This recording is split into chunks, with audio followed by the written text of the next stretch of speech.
c'est pas quelque chose qui va être résolu une fois que l'hiver va passer. C'est-à-dire que le problème demeurera et chaque année, on devra faire face à des problèmes euh, dans l'approvisionnement en gaz et en électricité.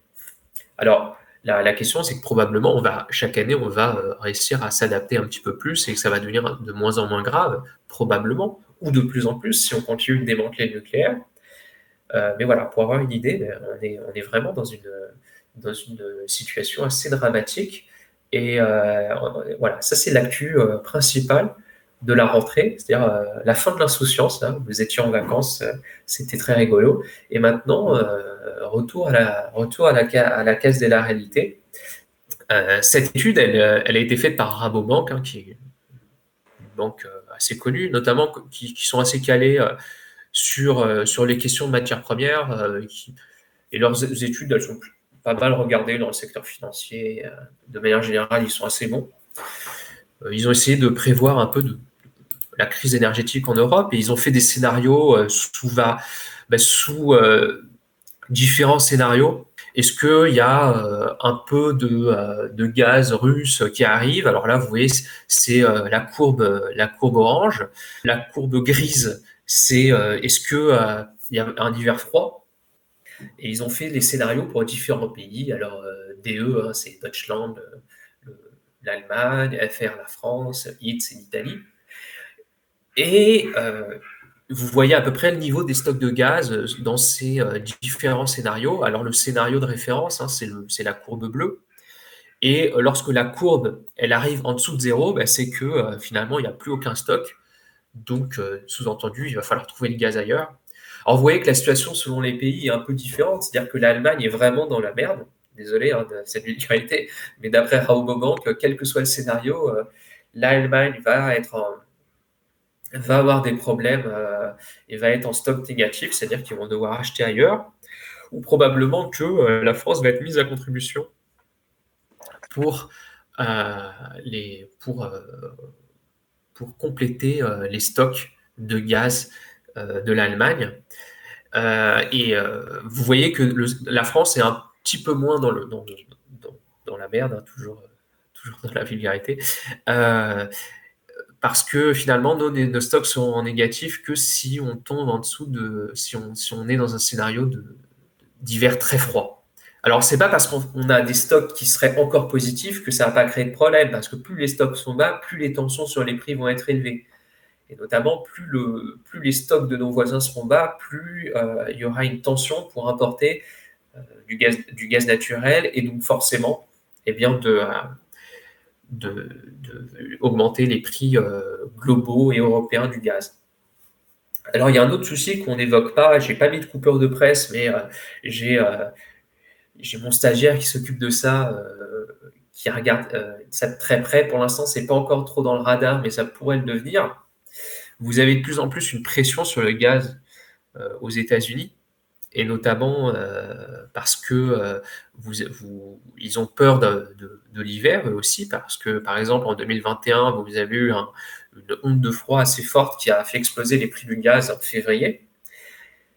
Et donc, face à cette pression sur les prix du gaz, vous allez probablement avoir une sorte de retour du débat sur le fait qu'il devrait interdire ou limiter fortement les exportations de gaz américain vers l'Union européenne, sachant que ce genre de mesures d'interdiction des exportations énergétiques, ce ne serait pas du tout quelque chose de sensationnel. Je ne sais pas si vous vous rappelez, mais dans les années 2016, les exportations de WTI, de pétrole états-unien a été interdite. Ils gardaient le pétrole pour la consommation interne, pour avoir des prix plus bas. Et donc, vous aviez un prix du pétrole aux États-Unis qui était beaucoup plus bas là, par rapport au Brent, qui est le pétrole de référence au niveau mondial. Donc, ce ne serait pas du tout étonnant que finalement, on compte sur eux pour nous fournir en gaz, mais qu'au dernier moment, en fait, ils nous fournissent pas. Ça, c'est pas du tout un problème. Et ce ne serait pas du tout choquant. Chaque pays doit préserver ses intérêts nationaux. Et pour l'instant, ils exportent pas mal de gaz. Et donc, du coup, ça crée des tensions sur leur marché interne. Et logiquement, ils pourraient il pourrait dire, bon, ben voilà, la fête est finie, on vous a beaucoup aidé. Voilà, donc la question des États-Unis seront là pour nous sauver, je pense qu'il faut raison garder et c'est pas impossible qu'ils retournent leur veste dans le courant de l'hiver si l'hiver est très froid. Donc voilà, ça c'est la situation actuelle sur les prix du gaz. Euh, et donc forcément, j'ai un peu parlé de manière indifférenciée sur le gaz et l'électricité, parce que les deux choses sont extrêmement liées au niveau européen, parce que le prix de l'électricité dépend du prix du gaz, et parce que notamment dans la matrice de production d'électricité, le gaz a une partie importante, hein, et donc les deux sont largement liés. La différence, c'est que le gaz se stocke, alors que l'électricité, en fait, c'est une capacité de production. Et il faut qu'au moment où vous appuyez sur le bouton, il y ait une capacité de production en face, parce qu'on ne peut pas stocker l'énergie. Et dans ce sens-là, les économies d'énergie, en fait, quand ça concerne l'électricité, ça n'a pas grand sens, en fait. C'est différent. Ça ne sert à rien d'économiser l'énergie sur les périodes de faible consommation. En fait, ce qui compte, c'est que les économies, c'est de faire baisser les pics de consommation. Une baisse de la consommation au moment où il y a très peu de dépenses en énergie, finalement, ça n'a pas grand impact. Ce n'est pas une économie d'énergie que vous allez mettre dans un stock et qui va vous permettre d'affronter les périodes de forte consommation. Donc voilà. Alors c'est très difficile de savoir comment les choses vont se passer parce que ça va beaucoup dépendre du général hiver, hein, entre guillemets. C'est-à-dire que si vous avez un hiver froid, là par contre c'est vraiment très très grave. La situation est très très grave. Si vous avez un hiver doux, on peut passer l'hiver sans trop de problèmes. Alors je dis sans trop de problèmes, pourquoi sans trop de problèmes? Parce que vous savez que les hausses accumulées en Europe jusqu'ici d'inflation et les hausses qui n'ont pas encore été faites et qui vont devoir être faites, par exemple en France où on a congelé les prix et finalement tout ça on sait que c'est de l'inflation qui va devoir arriver en 2023. Toutes ces augmentations, soit qui sont déjà dans les tuyaux, soit qui sont déjà arrivées, elles vont faire une pression à la hausse sur l'inflation tout au long au moins de la première moitié de 2023. C'est-à-dire qu'en fait, même si on a un hiver doux, même si on a une chute des matières premières, on va quand même avoir une inflation sous tension du fait déjà existant. Donc voilà, pour ça que pour reprendre un mot qu'on utilise beaucoup au Brésil quand on se moque du scénario économique, c'est despiorro. Alors en fait, ça ne s'améliore pas, en fait, c'est juste un peu moins grave. Donc voilà, premier point d'actualité. Est-ce qu'il y a des questions? Est-ce qu'on peut prendre les questions au fur et à mesure ou est-ce qu'on fait Oui, passe au suivant? si vous voulez, on peut passer d'ores et déjà un petit peu aux questions. Donc là, à ce que vous dites, notamment, nous avons une question concernant les sources alternatives sérieuses à l'énergie russe, c'est-à-dire quelles seraient les solutions de rechange potentielles. En fait, aucune. Vous voulez dire des sources d'énergie alternatives ou des sources d'importation? Des alternatives sérieuses à l'énergie russe. Les alternatives sérieuses à l'énergie russe. Alors, notre principale alternative à l'énergie russe, c'est l'énergie russe. En fait, il y a tout un système. Quand la crise russe a éclaté, mon PDG a dit un truc assez rigolo. Il a dit, mais qu'est-ce qui nous empêche, s'il y a un embargo russe, d'acheter le pétrole russe moins cher aux Russes, de le raffiner dans un autre pays et de le vendre à ces cons, je cite, à ces cons d'Européens, beaucoup plus cher, en leur faisant croire que c'est un pétrole qui vient d'ailleurs. Voilà, c'est ça la principale alternative qui est en place et vous avez eu une explosion des importations de l'Union européenne qui a importé beaucoup d'essence de l'Inde et de gaz naturel de Chine. Et donc, du coup, les Indiens et les Chinois, ils font quoi? Ils achètent aux Russes, ils transforment le produit, et ensuite on importe de ces pays, alors qu'en fait, finalement, c'est des sources d'énergie russes. Finalement, c'est des matières premières russes qui ont été transformées en Chine. Vous aviez aussi je crois qu'on appelait ça le cocktail laiton. Le cocktail laiton, ça consistait à acheter du pétrole russe et de le mélanger avec d'autres pétroles, mais garder une part minoritaire de pétrole russe. Et donc, finalement, le pétrole russe était dilué dans un mélange de pétrole, je sais pas, on va dire d'Angola, par exemple. Et donc, ça permettait de continuer d'importer du pétrole russe. Donc voilà, la première source d'énergie alternative à l'énergie russe, c'est l'énergie russe, et c'est ce qu'on est en train de faire. Je vous explique ça pour vous montrer un peu l'absurdité et l'hypocrisie de la situation. Alors la deuxième source alternative, c'est les États-Unis qui ont beaucoup augmenté leurs sources d'énergie, mais qui pourraient leurs exportations d'énergie vers l'Europe. Mais en fait, cette source alternative, elle est relativement limitée parce que vous n'avez pas forcément les terminaux nécessaires pour déliquéfier, je ne sais pas comment on dit en français. Surtout qu'il y a un terminal aux États-Unis qui a eu des problèmes et qui a réduit fortement les exportations de gaz des États-Unis vers l'Europe, qui pourrait se réduire encore plus si les hypothèses d'interdiction des exportations dont je vous parlais avant se matérialisent. Donc voilà, à court terme, c'est les deux le gros substitut possible d'énergie.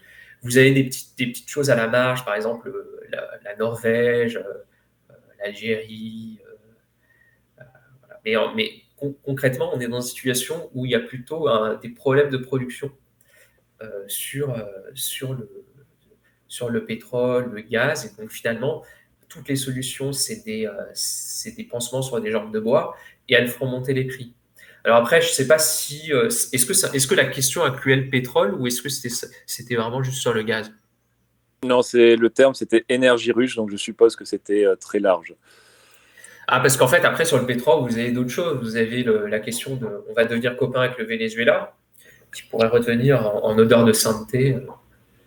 Alors après, nous, on a des analystes, enfin, on a un analyste vénézuélien et on en a discuté. Il fait, ouais, je pense que vous mettez un peu le doigt dans l'œil sur la capacité du Venezuela de produire du pétrole en masse. En gros, il faudrait plusieurs années pour mettre ça en route. Et voilà, ça serait pas non plus, une carte, un super joker qui vous permettrait de substituer la Russie. Et notamment parce que le pétrole vénézuélien, c'est du pétrole nouveau, un peu une grosse gadoue un peu dégueulasse qui coûte beaucoup plus cher à raffiner. Et vous devez notamment mettre des additifs pour permettre d'être utilisé. C'est pas un substitut forcément très intéressant. Après, vous avez aussi la question du nucléaire iranien. Alors, le nucléaire iranien, il y a un gros problème, c'est que l'OPEC a dit que s'il y avait un accord sur l'Iran, il couperait la production. Il couperait les quotas de production de l'OPEC, ce qui compenserait finalement l'augmentation de l'offre venue d'Iran. Donc, vous voyez, il n'y a pas de solution de rechange. En fait, la grosse solution de rechange et qui est en train d'être mise en place et qui, pour l'instant, commence à fonctionner sur les prix de l'essence, et vous êtes en train de le voir sur les prix à la pompe, c'est le capitaine récession. Voilà, commandant hiver, capitaine récession. En gros, les banques centrales, notamment la Fed, sont en train de resserrer leur politique monétaire, ce qui va faire plonger l'économie mondiale en récession. Alors, la Banque centrale européenne, elle a une approche différente. En fait, elle laisse plus ou moins l'inflation sortir du pot pour l'instant parce qu'elle ne veut pas porter préjudice à la stabilité de l'euro. Hein. La Banque centrale européenne, vous entendez souvent que c'est une banque centrale qui focalise sur l'inflation. Ça, c'est complètement faux. Dans les textes, premièrement, le mandat est assez peu clair, même s'il y a une priorité à la lutte des prix. La Banque centrale européenne, elle a aussi, donc sans préjudice à cet objectif de prix, elle doit mettre en œuvre les objectifs de l'Union européenne. Et l'un des objectifs de l'Union européenne, c'est la monnaie unique et une union censée être plus étroite. Et donc finalement, pour l'instant, l'objectif principal de la Banque centrale européenne, c'est de maintenir l'euro vivant à n'importe quel prix. Et le prix à payer, le prix qu'a choisi la Banque centrale européenne pour préserver l'euro, c'est une augmentation de l'inflation. Alors, elle est voulue, quoi. Justement, en parlant d'Europe, on a d'autres questions qui touchent ce sujet-là, donc désolé de vous interrompre. Est-ce que la France a les capacités, si elle avait la volonté politique nécessaire, pour contourner justement ces politiques européennes comme vous dites, sauvegarder à tout prix l'euro ou encore aider l'Allemagne à ses pénuries de gaz? La politique monétaire européenne, c'est pas une option, hein. On est dans l'euro et donc du coup, on subit la politique monétaire européenne pour le meilleur ou pour le pire. Les Français ont voté pour, de la même manière qu'ils ont voté pour Macron. Donc en fait, on pourrait partir du principe que en fait, tout ce qui arrive en ce moment, les Français sont des petits chanceux, quoi, parce qu'en fait, exactement ce pourquoi ils ont voté arrive en application. Et, une des petites lignes qui était inscrite en très petit et personne n'a prêté attention sur le traité de Maastricht, c'était que certes, l'euro, dans une certaine mesure, peut protéger de l'inflation. Sauf que le jour où l'inflation arrivera, la Banque centrale sera sans défense parce qu'elle ne pourra pas vraiment augmenter les taux de peur de créer une fragmentation de la zone euro entre les différents pays, notamment via les spreads de taux, provoquer une envolée des taux en Italie qui mettra en danger la monnaie unique. Donc voilà, donc c'était un peu les petites lignes que personne n'avait vues. Quand l'inflation est là, on ne peut pas vraiment lutter contre. Et donc il n'y a pas de solution, hein. Enfin, à la limite, si vous ne voulez pas vous soumettre à la politique monétaire européenne, il faut sortir de l'euro ou de l'Union européenne. Mais là, c'est une autre. Enfin, voilà, on rentre dans un autre débat qui sort un peu du, de, du thème de notre vidéo. Après, sur les questions de gaz, c'est très compliqué de savoir comment ça va se passer parce que je pense que c'est une situation, c'est un peu un truc complètement en dehors des livres, quoi. Enfin, je veux dire, c'est vraiment c'est une situation inattendue et jamais vue en zone euro. Donc voilà, c'est très difficile de savoir comment ça va se passer au milieu de l'hiver, comment on va faire. Est-ce que les pays européens vont mettre en place un bouclier sur les prix du gaz généralisé? C'est voilà, je pense que voilà, on ne sait pas trop comment ça va se passer. Est-ce qu'on va abandonner l'indexation des prix d'électricité sur le gaz, ce qui est déjà plus ou moins fait en Espagne et au Portugal, ce qui est un peu une situation particulière. C'est très difficile de se projeter dans des situations parce que ça va être une situation désespérée. Et en situation désespérée, voilà, tout est possible. Et notamment, il faut s'attendre à une possibilité éventuellement de la Commission européenne d'essayer de mettre à profit les crises pour étendre son pouvoir, voilà, étendre ses capacités, notamment dans la gestion des politiques énergétiques. Toujours du coup sur l'Europe, je fais part de la question de Tarantino. Est-ce que certains territoires seront plus avantagés? Par exemple, là, on nous parle de quelle sera la situation en Scandinavie, étant donné que, par exemple, le Danemark produit 50% de son électricité avec des éoliennes.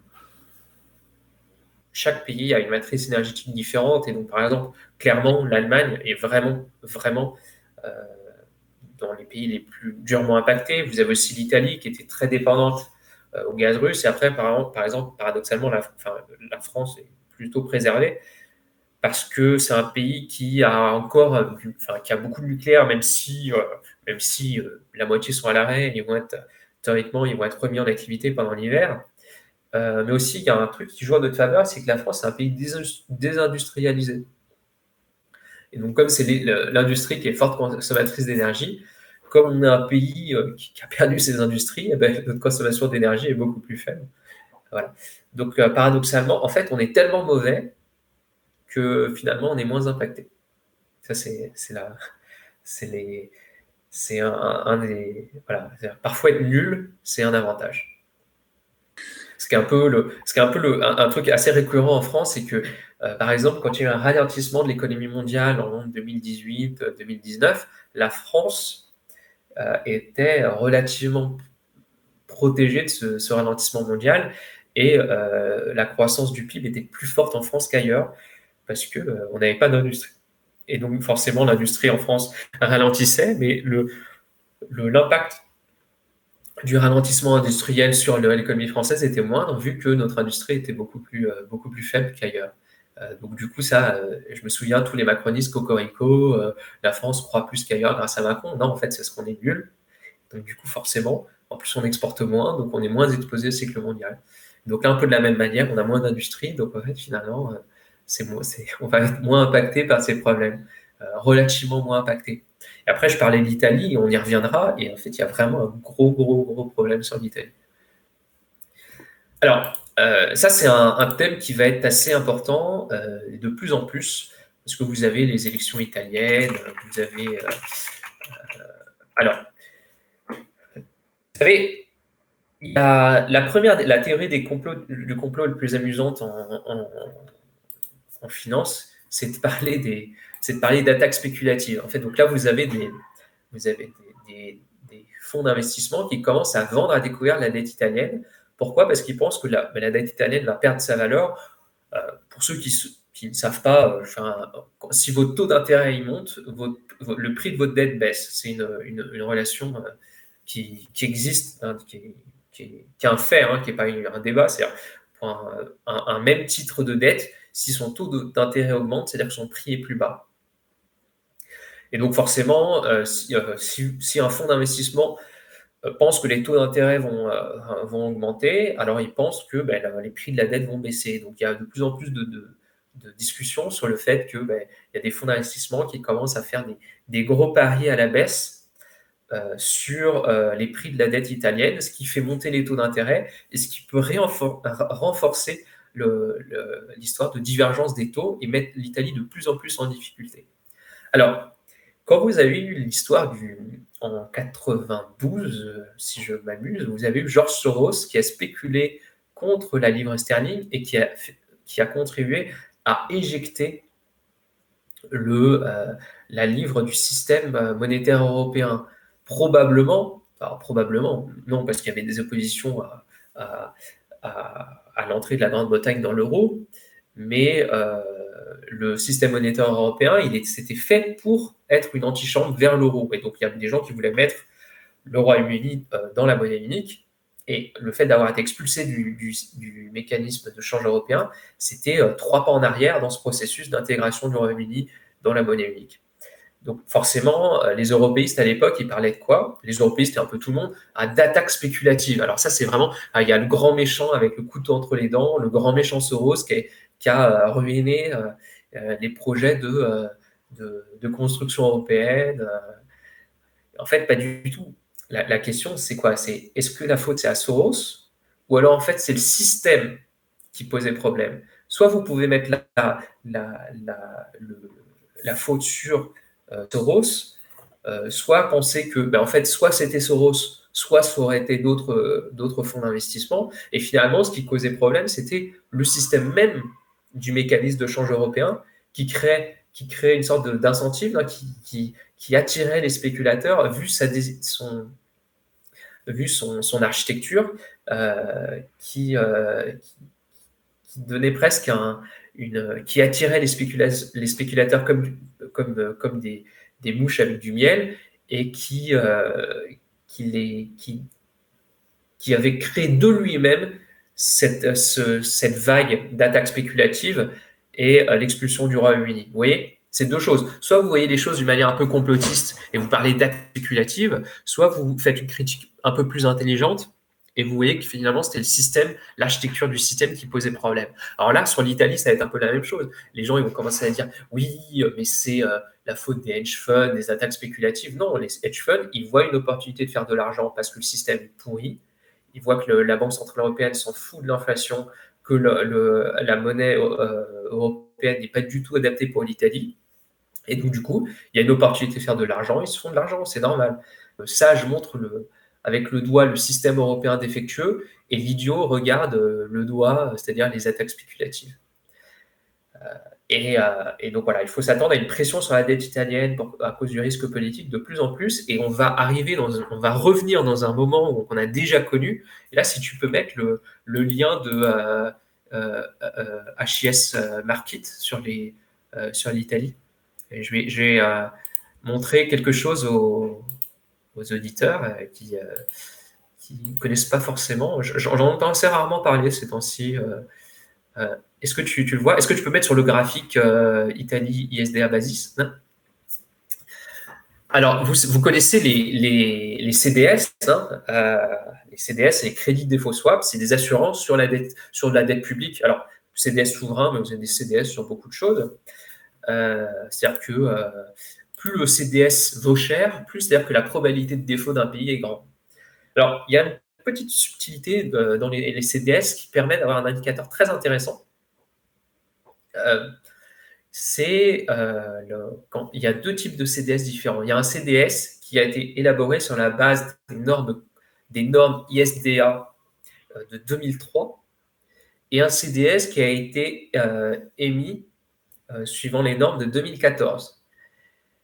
Et quelle est la différence entre ces deux normes? Eh bien, c'est qu'en 2014, le fait de rembourser sa dette dans une autre monnaie, donc la lex monetae, est considéré comme un défaut, comme un événement de crédit qui déclencherait les CDS.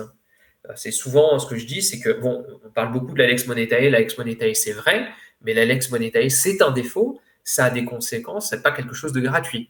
Ça va renchérir le coût de la dette, ça va provoquer des événements de crédit.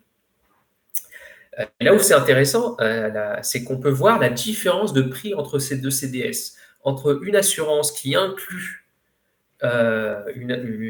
qui assure les investisseurs contre un actionnement de la lex monetae et un CDS qui n'a pas cette protection.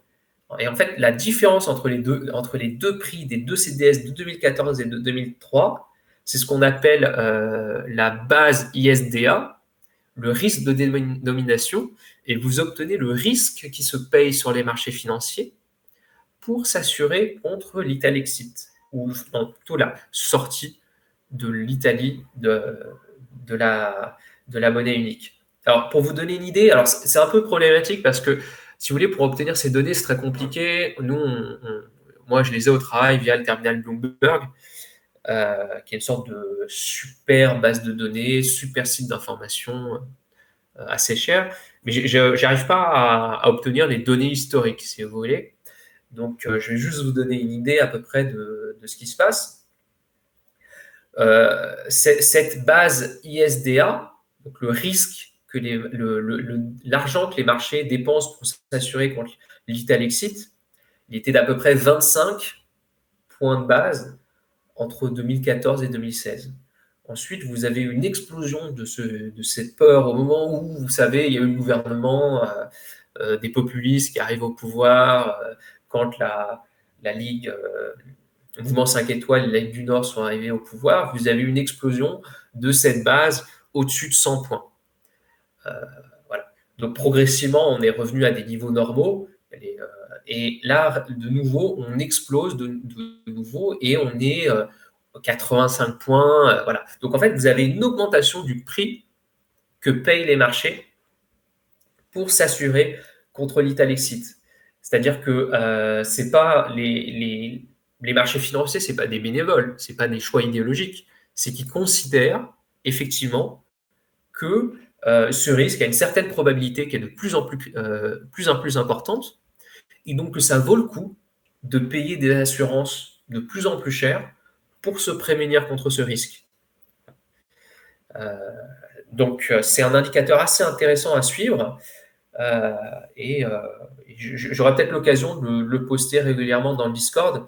Le problème, c'est que j'ai du mal à avoir les séries historiques. Et donc, en fait, j'ai les données juste pour un jour.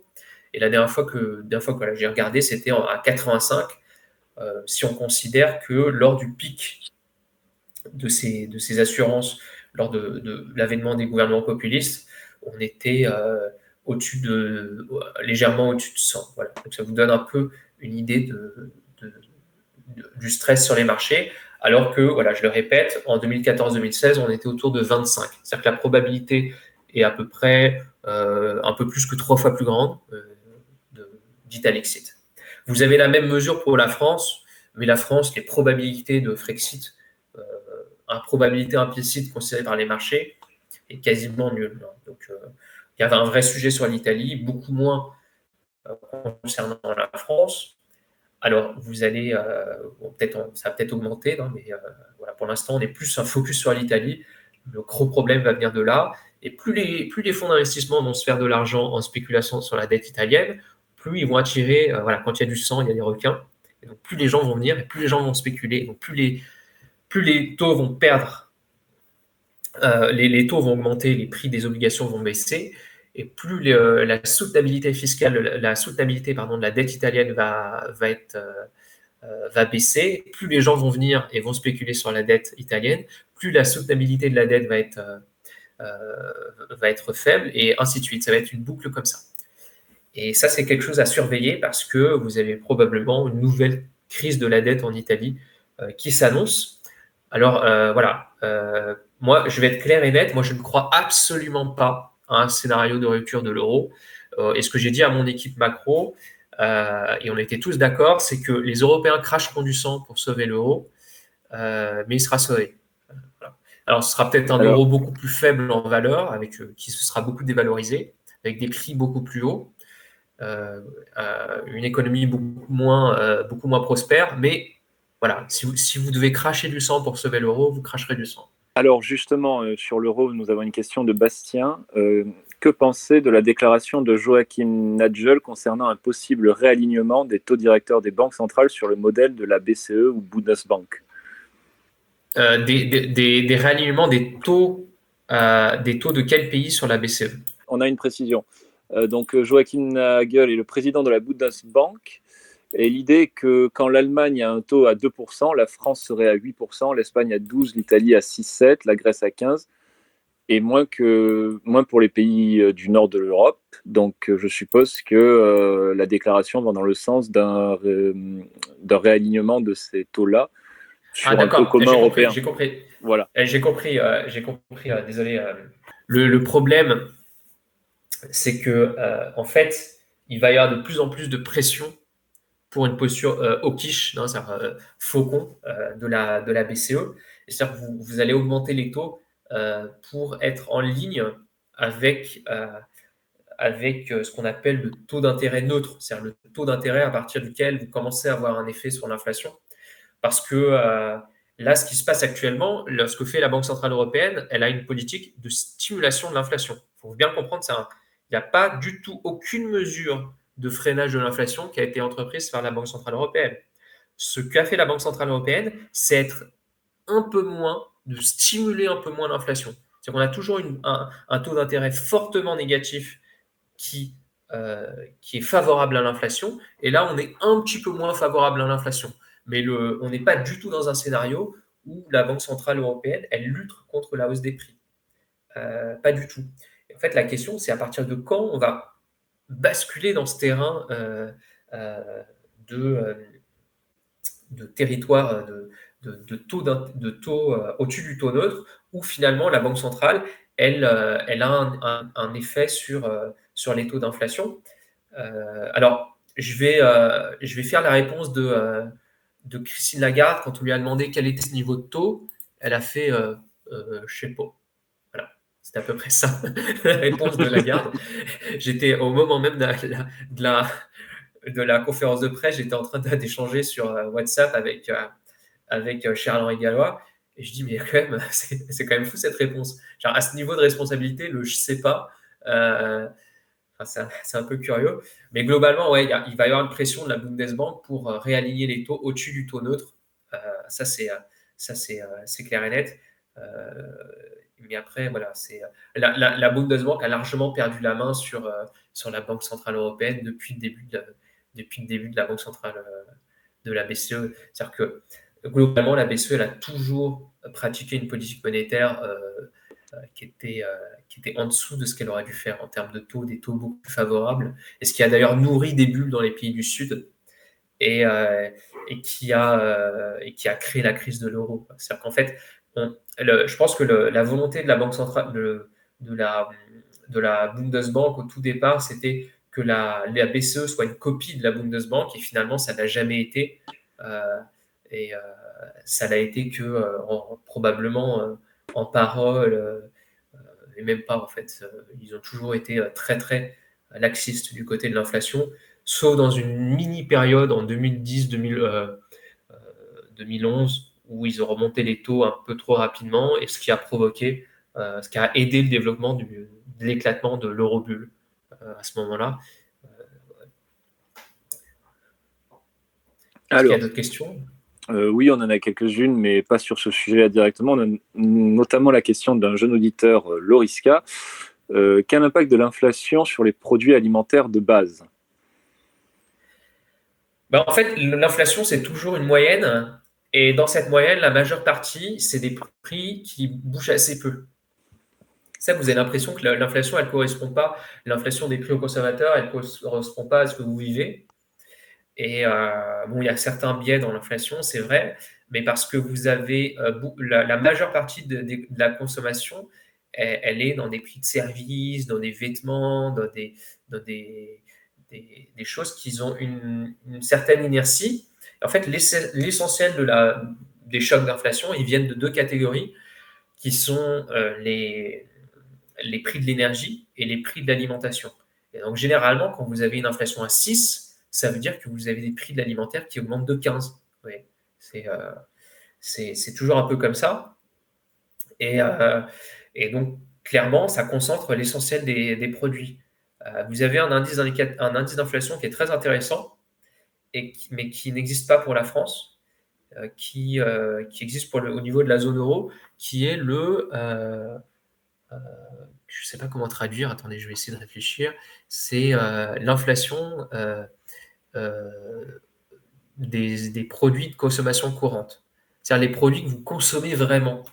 Parce que par exemple, dans l'inflation consommateur, il y a des ordinateurs. Sauf que l'ordinateur, vous ne consommez pas des ordinateurs tous les 4 matins. Vous n'achetez pas des ordinateurs tous les 4 matins, pardon. Et si vous prenez juste les prix qui sont achetés chaque mois par les Français, par les consommateurs, vous vous rendez compte que l'inflation elle est systématiquement plus élevée. Et donc en fait, ce qui tire la moyenne vers le bas, c'est un peu ces produits que personne n'achète ou sur une base très peu régulière. Donc voilà, c'est ça qu'il faut vraiment, il faut vraiment se mettre dans la tête que l'indice officiel, c'est une mesure statistique moyenne. Donc forcément, il y a des biais. Et un des biais, bah, c'est que en fait, vous douillez beaucoup plus dans les achats du quotidien et notamment sur la nourriture.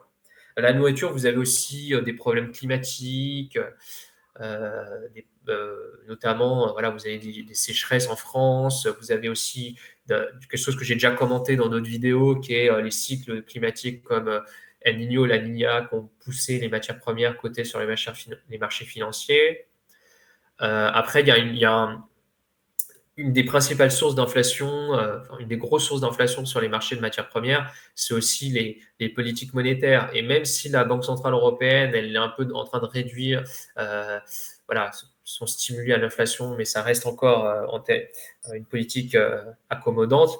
La Banque centrale européenne, elle remonte ses taux de manière plus importante, elle réduit son bilan, et ça a tendance à être un gros facteur déflationniste pour les matières premières. Ce qui est d'ailleurs en train de se passer, hein. Enfin, là, on n'est plus du tout dans un scénario d'explosion du prix des matières premières, sauf du gaz, en fait. Et sauf du gaz en Europe, pour être plus précis. Le gaz aux États-Unis, il augmente aussi, mais beaucoup, beaucoup moins, si vous voulez. Et donc, on est plutôt dans un scénario de déflation de matières premières. Donc, on pourrait arriver sur un scénario où finalement, vous, en Europe, vous payez très cher, on continue à être dans une crise inflationniste, alors que le reste du monde a plus ou moins sorti de cette crise-là. Voilà, au Brésil, par exemple, j'ai fait une vidéo avec Sylvain Tiger il y a quelques temps sur l'inflation au Brésil. Finalement, on n'a pas tant parlé du Brésil que ça dans la vidéo, mais voilà, clairement, la crise d'inflation, elle est passée, c'est terminé, quoi. Enfin, c'est terminé. On est vraiment sur la pente descendante au Brésil avec, voilà, on va avoir 3 déflations mensuelles de suite. Donc c'est vraiment derrière nous, quoi. Ce qui n'est pas le Euh, cas en Europe. Justement, en parlant un petit peu d'Amérique du Sud, on a une question sur le Chili. Est-ce que vous avez suivi la nouvelle constitution du pays? Est-ce que vous pouvez, si vous l'avez fait, nous parler un petit peu de ses répercussions économiques? Franchement, je n'ai pas suivi. Je sais juste qu'il est très, très impopulaire, le président, et que probablement il y a un risque que la constitution soit rejetée. Alors, ce qui est marrant dans le Chili, c'est qu'il n'y a pas du tout la même vision entre l'Amérique, la France. En fait, c'est un pays qui est un peu diabolisé euh, comme étant très inégalitaire, très compliqué, politique ultralibérale. Dans les faits, le Chili, en Amérique latine, on a un peu une vision différente et c'est un peu l'Amérique latine qui a réussi. C'est-à-dire que certes, c'est un pays avec beaucoup d'inégalités, avec de la pauvreté, mais en fait, si vous le comparez aux pays comparables, les grands pays d'Amérique latine, c'est un pays où il y a moins de pauvreté, plus de développement économique, euh, et, euh, qui a plutôt réussi. Alors, c'est un peu paradoxal, c'est que, en gros, comme c'était un succès économique, mais un succès qui s'est tassé dans les dernières années. Si vous voulez, il y a eu pas mal de problèmes dans les dernières années, ce qui a engendré tous les problèmes qu'on sait, les mouvements sociaux, l'arrivée du nouveau président au pouvoir, de gauche radicale, mais j'ai compris qu'il était plutôt très impopulaire et il baissait pas mal dans les sondages, et du coup, il y a un risque que la constitution soit rejetée. Voilà. Ce qui est toujours le risque quand on fait face à des crises économiques et que les gouvernements euh, préfèrent s'occuper d'autres problèmes que plutôt résoudre les crises économiques. Et je pars dans des questions institutionnelles, bah forcément, voilà, je pense que ça doit jouer en défaveur sur ces questions de popularité. Après, sur le contenu effectif de la nouvelle constitution, voilà, je saurais pas le,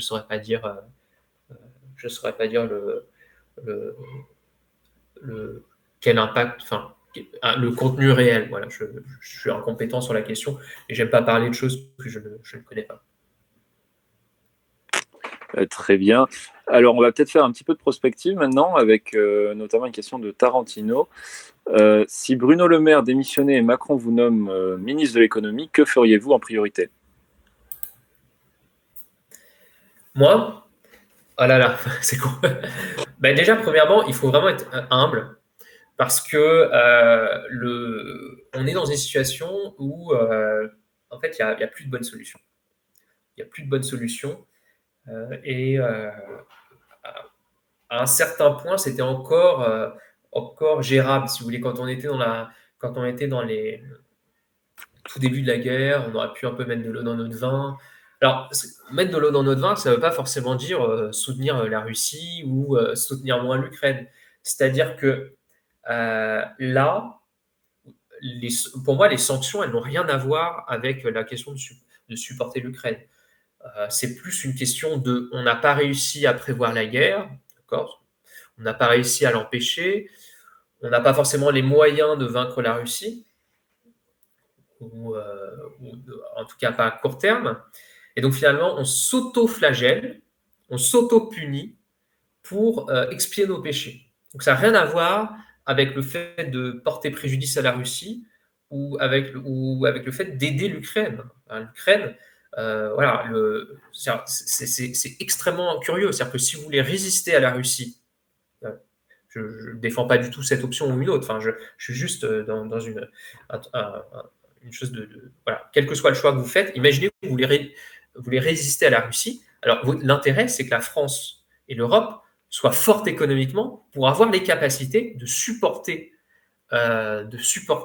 l'Ukraine le plus longtemps possible et le plus efficacement possible. Et donc, cette histoire de sanctions qui revient à affaiblir l'Europe pour être mieux capable de résister à la Russie, je n'ai jamais compris ce concept. Je pense qu'au moment de février-mars, il y avait une sorte de délire collectif en Europe, et en fait, vous étiez plus capable de raisonner clairement. Enfin, je vous dis vous, mais enfin, c'est les Européens. Et, je me souviens, le deuxième jour de la guerre, j'ai dit à mes analystes, j'ai dit, écoutez, apparemment, j'ai regardé, je crois qu'il y a une sorte de délire, de psychose collective, de délire collectif en Europe. Tout est possible, même les trucs qui font aucun sens, même d'un point de vue de la stratégie européenne de soutien à l'Ukraine. Et donc là, on est rentré dans une spirale, si vous voulez, inflationniste. Et là, c'est très compliqué parce que quoi qu'il arrive, ce sera compliqué. Moi, je pense que l'idée de réduire, d'essayer de réduire l'inflation en réduisant les taxes, notamment sur la consommation, c'était une bonne idée. Mais regardez par exemple, maintenant que vous avez vous imaginez que j'arrive au pouvoir j'espère que ça n'arrivera jamais, mais imaginez que je sois ministre de l'Intérieur, de l'économie, je vais hériter d'une situation avec le bouclier tarifaire. Qu'est-ce que vous faites de cette situation? Vous devez réajuster les prix pour les particuliers 100%. En fait, c'est ingérable. Et en fait, finalement, celui qui arrive derrière va devoir défaire le bouclier sanitaire, il va devoir faire exploser les prix.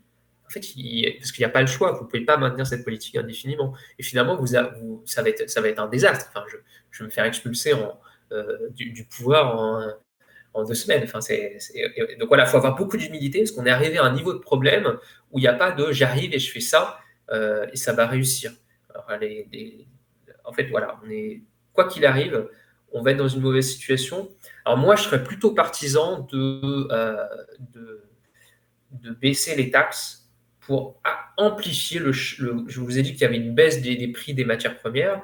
Vous avez en ce moment une baisse très forte des prix du gasoil pardon, de l'essence.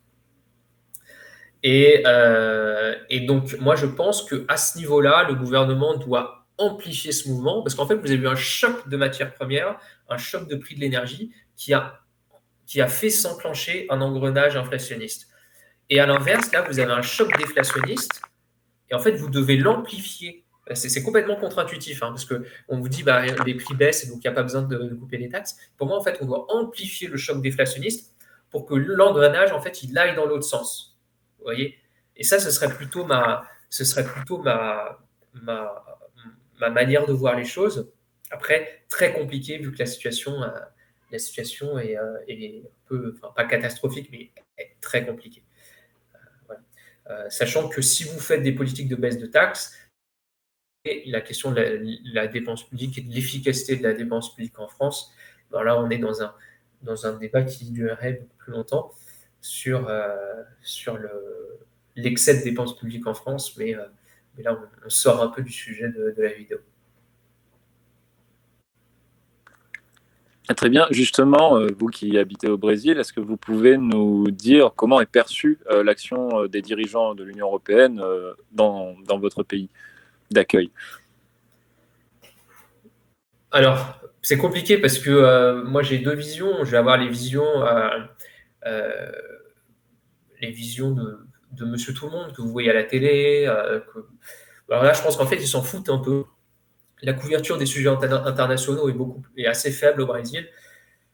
Historiquement, parce qu'ils sont beaucoup plus tournés vers. C'est un pays qui n'est pas forcément un très gros acteur sur la scène mondiale et qui a des thèmes domestiques assez compliqués. Donc forcément, la couverture des sujets internationaux a beaucoup moins de place qu'elle peut l'avoir en France. Et puis ensuite, vous avez l'élection en ce moment, donc voilà, c'est plutôt sportif. Donc voilà, les sujets internationaux sont quasiment non abordés dans l'élection. Et après, j'ai la vision de mon fonds d'investissement, de mes collègues, et là, c'est plutôt moqueur. Parce qu'en gros, en fait, on a l'impression que vous vous êtes fait harakiri et que c'est mon directeur, il avait dit, mais en fait, vous élisez Macron, mais si l'élection elle était l'année prochaine, vous auriez élu Le Pen parce que en fait, les gens ne se rendent pas compte. Et c'est un peu la vision de, vous savez, des enfants pourri gâtés qui vivent dans des pays développés, qui ne se rendent pas compte de l'importance de l'énergie, qui ne se rendent pas compte de l'importance de certaines choses et qui finalement vont retour à la réalité. Vous voyez. Et voilà, c'est un peu moqueur sur cette espèce de suicide qui en dit beaucoup sur. Il y a beaucoup la vision de l'Europe en décadence.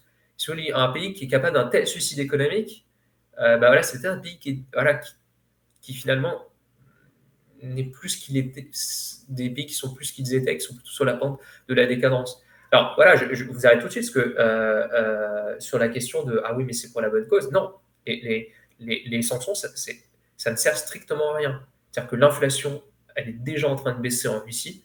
On va avoir un croisement des courbes si ça continue comme ça. C'est-à-dire que l'inflation russe, elle va être en dessous de l'inflation européenne, notamment en mars de l'année prochaine, là, à coup sûr, quasi certainement, l'inflation russe, elle sera en dessous de l'inflation européenne pour des raisons statistiques. Parce que là, depuis le mois d'avril, ils sont tous les mois, toutes les semaines, pardon, quasiment en déflation. Le choc sur l'activité, il est profond, mais beaucoup moins fort qu'espéré et il est révisé. Hein.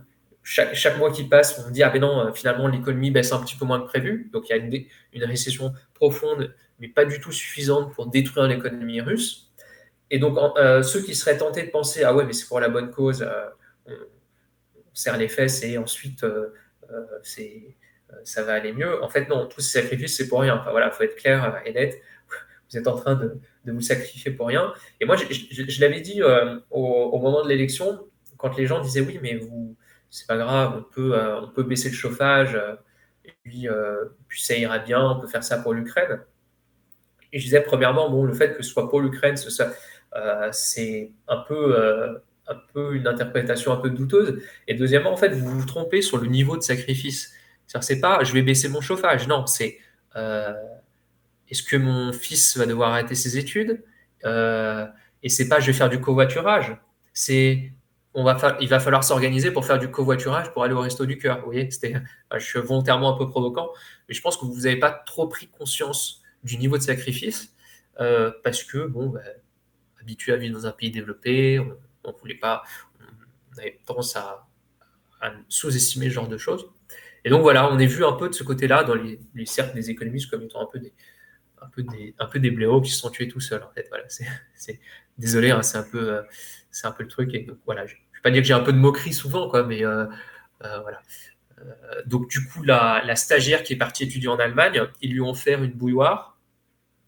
Non, non, c'est pas une bouilloire. C'est, vous savez, les bouteilles qui maintiennent l'eau, le café et le thé chaud. Un thermos? Ouais, un thermos. Alors, son cadeau de fin de stage, c'était un thermos. Et ils lui ont dit, voilà, maintenant, comme ça, tu vas pouvoir emmener un petit peu d'eau chaude en Europe. Et comme ça, de temps en temps, tu pourras te laver. Voilà. Ça vous donne un peu ça vous donne un peu le niveau les réflexions qu'ils font aux Européens. Les Brésiliens sont donc un peu taquins. On peut peut-être revenir au sujet de l'inflation, puisqu'il me semblait que vous aviez encore quelques coupures de presse sous le bras à ce sujet-là. Alors, il y a le coût du bouclier énergétique. Je l'ai beaucoup évoqué, mais je vais essayer de l'aborder d'un point de vue différent. En fait, le coût du bouclier. Pardon? Ok. Ouais, vous voyez, sur 2022, l'État a dépensé 10,5 milliards pour plafonner les prix du gaz et la réduction du coût du carburant, 7,5 milliards d'euros. Les gels du prix du gaz, 6 milliards d'euros. Bon, alors, premièrement, ça, c'est sur des estimations du prix du gaz actuel. Vous voyez, si ça augmente plus, ce sera plus cher. Il faut vraiment comprendre que quand cette mesure a été faite, je l'avais dit dans une vidéo chez Sylvain Tiger, que ce truc de bloquer les prix administrés, c'est typique d'une sorte d'aversion. En France, on a beaucoup de mal avec le libéralisme, hein, et donc forcément, dès qu'il y a un truc, l'État doit intervenir pour congeler les prix. Mais en fait, cette recette de lutter contre l'inflation, elle a été faite par plein de gouvernements. Ça n'a jamais bien fonctionné. C'est considéré comme une des erreurs de débutants à ne pas faire. En fait, vous paniquez et vous congelez les prix administrés. Et je vais vous expliquer comment ça se passe en général. Ça se passe toujours comme ça. Le gouvernement prend peur, il congèle les prix. Sauf que les prix continuent d'augmenter. Donc, dans un deuxième temps, le gouvernement dit bon, on va prolonger le gel des prix. Donc, du coup, il dépense de l'argent, dépense de l'argent, dépense de l'argent, des milliards, des milliards. Finalement, les prix continuent d'augmenter et il continue de dépenser des milliards. Désolé, j'ai mon écouteur qui tombe. Et finalement, au bout d'un moment, il commence à dire bon, ça fait quand même beaucoup de milliards à dépenser, mais on ne peut pas débloquer le gel maintenant parce que ça, voilà, on va attendre un petit peu plus pour voir si ça baisse. Donc, il dépense encore plus de milliards. Finalement, au bout d'un moment, on dit non, mais c'est pas tenable, il va falloir repasser une partie des. Il va falloir arrêter avec le bouclier tarifaire. C'était un peu téméraire, on a beaucoup trop dépensé. Mais finalement, la hausse qui n'a pas été faite est tellement élevée qu'on dit on ne peut pas le retransmettre aux consommateurs, c'est pas possible. Alors, finalement, on va en repasser une partie. Donc, il repasse une partie, donc il y a une augmentation importante des prix, mais pas complètement. Et le gouvernement est obligé de dépenser. Et au bout d'un moment, cette stratégie mixte, elle atteint ses limites et donc du coup le gouvernement est exsangue et finalement il donne l'augmentation des prix et tout arrive d'un coup et ça peut enclencher une boucle inflationniste. Donc au final, vous avez exactement la même augmentation, voire plus, sauf que au passage, vous avez eu le plaisir de dilapider les impôts dans ce genre de mesure. C'est pour ça que, en fait, la politique qui consiste à dire bon, ben voilà, il y a ces prix-là, allez, on y va, on fait l'augmentation des prix du gaz. Ça force les gens à moins consommer, mais c'est mieux comme ça plutôt que de retarder l'inévitable en se ruinant au passage.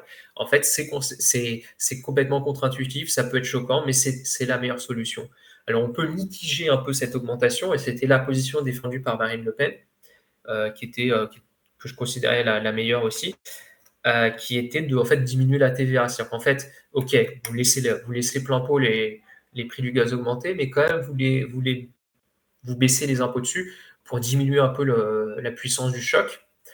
Et voilà. Et donc, certes, ça aurait été beaucoup moins efficace pour présenter des taux d'inflation bas avant les élections, mais on n'aurait pas hérité d'une bombe budgétaire et inflationniste en 2023. Surtout que au moment où le prix le bouclier tarifaire va être défait, où les prix vont être faits, vont refléter les prix de marché, la situation économique de la France ne sera pas la même. On sera en récession et donc finalement, elle va arriver au pire moment. Donc non seulement vous aurez payé cher, vous aurez la même augmentation, mais vous l'aurez au pire moment. Ouais, ça, c'est vraiment l'erreur de débutant. Faut jamais le faire. Mais bon, apparemment, c'est un peu comme tout dans l'économie. Parfois, on aurait aimé que Emmanuel Macron nous dise ne serait-ce que les manuels de première année. Bon, là, je suis volontairement méchant parce que c'est pas en première année. Mais ça, c'est vrai au niveau des moqueries, hein, qu'on peut avoir. Souvent, les économistes ici viennent me voir, qui ont un bon background en inflation, et font ah, c'est marrant, en France, vous faites tout ce qu'on a fait nous et qui n'a pas marché, vous êtes en train de le faire. Voilà. Donc, à suivre, mais ça va être du sport. Justement, on a une question de Tarantino qui dit y a-t-il des motifs d'espoir pour la France, à part répéter les erreurs de pays, disons, qui ont connu de hautes inflations? En fait, ça dépend.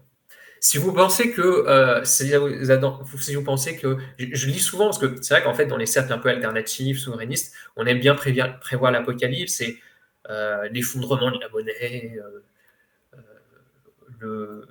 l'hyperinflation. Alors déjà ça, enfin je mets tout de suite, enfin moi je crois absolument pas à l'hyperinflation. Mais si vous y croyez, finalement vous avez un motif d'espoir parce que vous savez que ça va être dur mais moins pire que ça. C'est-à-dire que pour moi c'est vraiment la situation économique est grave, mais on a encore des moyens de mitiger les problèmes. Si jamais la Banque centrale... De toute façon, il faut vraiment se mettre une chose dans la tête. On va pouvoir sauver l'économie. Par contre, vous serez perdant. C'est-à-dire les personnes qui nous écoutent, là, en tant que consommateurs, en tant que citoyens, il n'y a aucun scénario possible où, en fait, vous en sortez gagnant.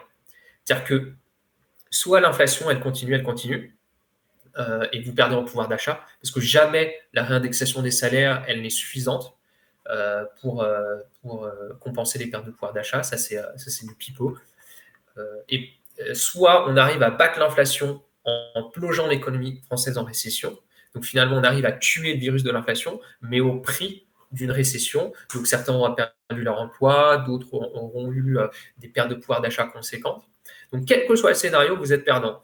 Voilà. Et c'est pour ça qu'en fait, il faut éviter de se mettre dans ce genre de situation. C'est pour ça que les crises d'inflation, ça s'anticipe. Et en fait, il ne faut pas réagir une fois qu'elle est là. C'est ce qu'a fait la Banque Centrale Européenne. Elle a réagi une fois que le problème était très très grave. Si vous voulez, la Banque Centrale Européenne, elle a commencé à monter ses taux en juillet. Genre en juillet 2022, elle a commencé à agir. Vous voyez, c'est ridicule. C'est-à-dire que les problèmes étaient là depuis plus d'un an avant qu'elle se mette à l'action. Alors, il y a toute la rhétorique du oui, mais c'est une inflation importée, alors les banques centrales, les taux d'intérêt ont aucun impact dessus. Alors là, du coup, je pense que ça, on serait parti pour 1 heure si je devais débunker un peu toutes ces conneries.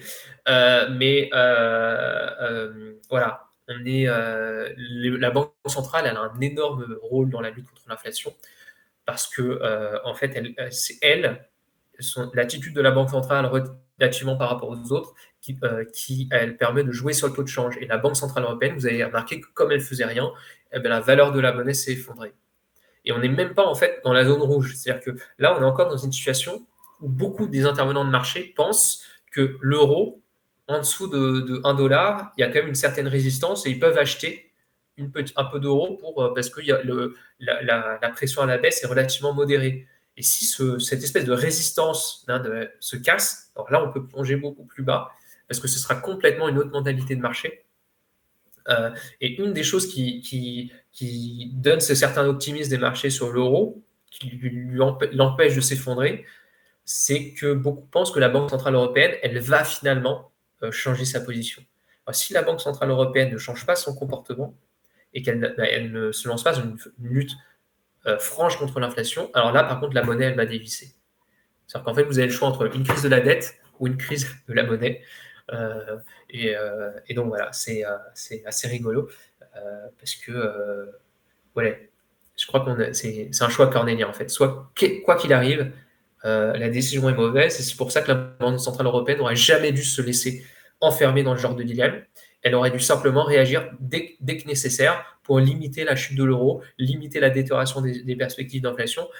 Et voilà, il faut l'avouer aussi, il fallait réfléchir avant de se lancer dans une guerre économique parce que, voilà, heureusement, le général Bruno Le Maire a réussi à faire s'effondrer l'économie russe. Malheureusement, ce qu'on voit, c'est que, en fait, il a mis l'économie française à genoux et l'économie russe aussi, un petit peu quand même. Sauf que l'économie russe, c'est un pays émergent. Enfin, pardon, je me répète, c'est un pays émergent. Et les pays émergents sont beaucoup plus résistants au choc. C'est-à-dire qu'ils ont l'habitude de vivre des crises économiques et l'acceptation sociale, l'acceptation de la population à des chocs d'inflation et de récession est beaucoup plus forte qu'en France. Donc finalement, quand nous on est à genoux, il fallait que la Russie soit par terre, allongée, pour qu'on gagne vraiment la guerre. Et comme finalement, on perd plus que les Russes dans cette histoire, finalement on perd. Alors, on a des questions notamment de Franck-Marc. Croyez-vous à la fin de l'abondance?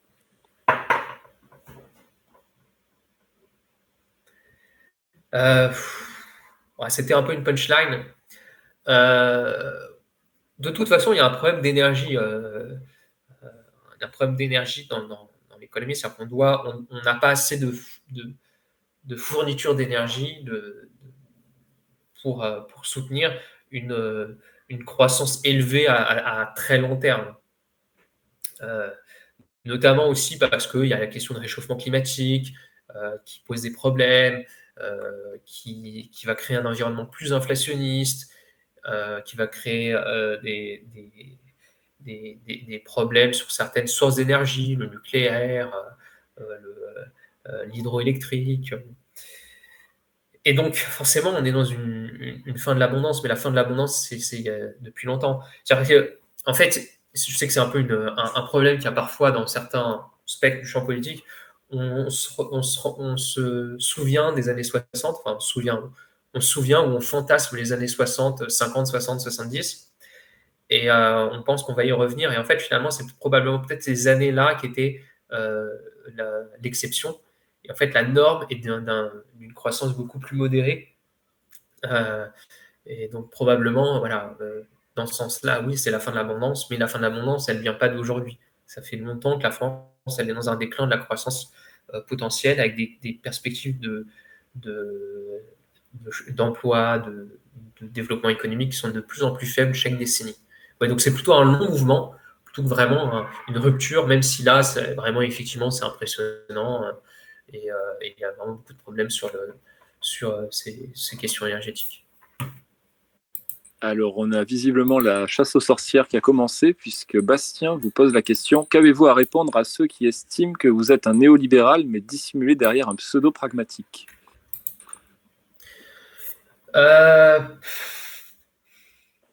Bon, clairement, fibre libérale, néolibérale, je vois pas en quoi c'est un problème. Si vous voulez, je vois pas. Après, je suis beaucoup plus influencé effectivement par le côté empirique de l'économie que par les thèses, on va dire, néolibérales, genre monétaristes. Si vous voulez, moi, j'ai une vision, par exemple, de l'inflation qui est l'essentiel des cycles d'inflation, elles sont dues au climat et au cycle monétaire. Il se trouve que, voilà, j'ai constaté empiriquement dans mon travail, effectivement, l'impact du climat et de la masse monétaire sur l'inflation. Il se trouve que les néolibéraux l'ont dit.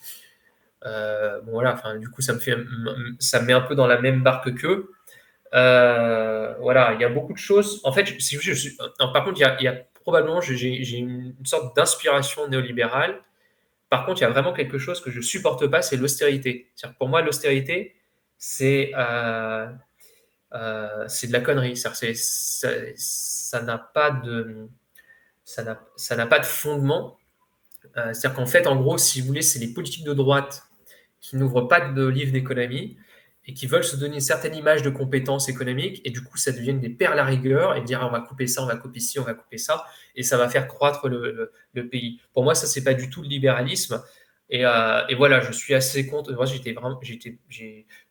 j'aime pas du tout ces postures pro-austérité. Après, si vous voulez, dans mon travail, par exemple, le modèle que j'utilise, c'est un modèle de néo-keynésien. Après, vous avez toute une sorte de, de réflexion qui est un peu tirée par les cheveux, qui a un fond de vérité, mais qui est de dire qu'en fait, le néo-keynésianisme, c'est un néolibéralisme. Mais mon modèle d'inflation, en gros, il est d'inspiration néo-keynésienne et qui considère en fait que les, l'inflation, c'est essentiellement une question de demande. Que, les, que plus il y a de demande, plus il y a d'inflation. Alors à ça, vous rajoutez les taux d'intérêt, vous rajoutez les cycles climatiques. Non, il y a une variable très importante qui est cette question de La Niña et El Niño. D'ailleurs, cette partie, si jamais je faisais de la recherche en économie, je pense que je creuserais cette partie parce que je pense que c'est très très mal modélisé dans les modèles d'inflation. C'est cette partie climat. Donc voilà, c'est difficile à dire. Forcément, je pense qu'on a tous un biais. On a tous un biais idéologique. Et forcément, moi, je suis un peu ce biais libéral. Après, la question, c'est qu'il faut essayer le pragmatisme et l'empirisme est fait pour essayer de tempérer nos biais. C'est-à-dire, ok, d'accord, on peut avoir des biais et des opinions, mais en fait, on va devoir prouver tout ce qu'on dit. C'est-à-dire, voilà, c'est une chose de dire le lien masse monétaire-inflation, oui, il faut le vérifier dans les données, il faut arriver à l'identifier. Tout ce qu'on n'a pas réussi à identifier, ça n'existe pas, et c'est des croyances. Et donc voilà, c'est compliqué de répondre à cette question. J'espère que j'ai répondu sans me cacher. Voilà, je pense que c'est.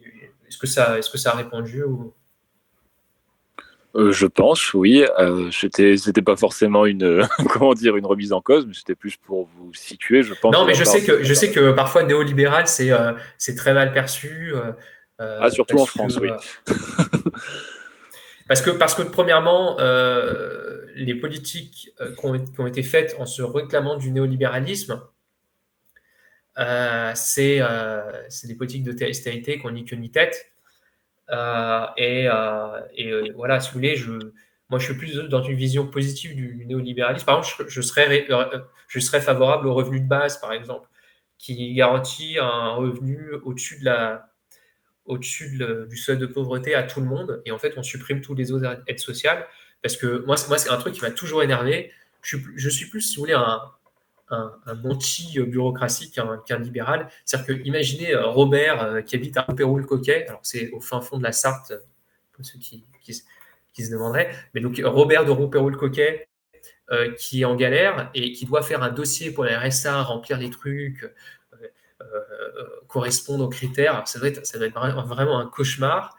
Et donc, c'est pour ça d'ailleurs que le RSA est sous-demandé, en fait. Moi, je serais plutôt favorable à des aides sociales sans condition. On donne ça à tout le monde. Alors, tous ceux qui ont la nationalité française, par exemple, reçoivent automatiquement des aides sociales. Et avec ça, vous supprimez tout le reste. Vous virez toutes les administrations qui vivent un peu de tous ces processus de construction des réclamations, de caution des dossiers pour les différentes aides et les différents critères. Et voilà. Et ça, pour moi, ça, c'est une réforme libérale. Probablement que ça augmenterait les dépenses publiques. Oui.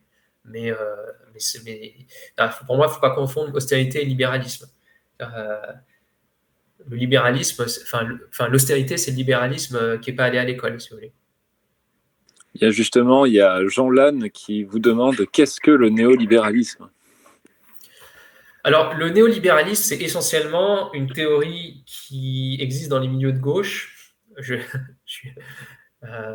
m'explique pourquoi. En fait, c'est une théorie qui existe dans les milieux de gauche, qui est construite en fait à partir d'un empilement de fakes et d'hommes de paille. Et en fait, le néolibéralisme, la principale fonction du néolibéralisme, en fait, c'est de faire une cohésion au sein des milieux de gauche pour en fait construire un ennemi commun.